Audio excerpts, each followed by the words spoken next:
CNN global news network کے ساتھ میں ہوں رابیل سید۔ شامل کرتے ہیں آج کی اہم خبر۔ DPO توبہ عبادت نثار کی TM میں کمالیہ علاقہ تھانہ سٹی کمالیہ میں کھلی کچہری۔ ڈسٹرکٹ پولیس آفیسر عبادت نثار نے CM پنجاب محترمہ مریم نواز اور inspector general of police Punjab جناب ڈاکٹر عثمان انور کی خصوصی ہدایت پر عوام النساء کے مسائل سنے اور انہیں حل کرنے کے لیے TM میں کمالیہ علاقہ تھانہ سٹی کمالیہ میں کھلی کچہری کا انعقاد کیا۔ کھلی کچہری میں مقامی افراد کی کثیر تعداد نے شرکت کی۔ کھلی کچہری کے دوران سائلین مختلف شکایات اور مسائل لے کر پیش ہوئے۔ DPO نے ان کے مسائل سنے اور موقع پر ان کے حل کے احکامات جاری کیے۔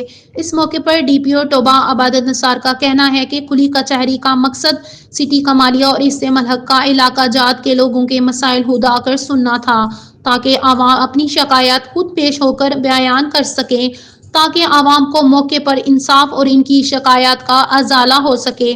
انہوں نے مزید کہا کہ تھانہ سٹی اور صدر کے دیہی علاقوں کے معززین اپنے اپنے دیہات میں پولیس کے ساتھ مل کر فکری پہرے کا معقول بندوبست کریں تاکہ دیہی علاقوں میں بھی جرائم پر قابو پایا جا سکے۔ شہروں میں اسٹریٹ کرائم پر قابو پانے کے لیے گشت کو مؤثر بنایا جا رہا ہے۔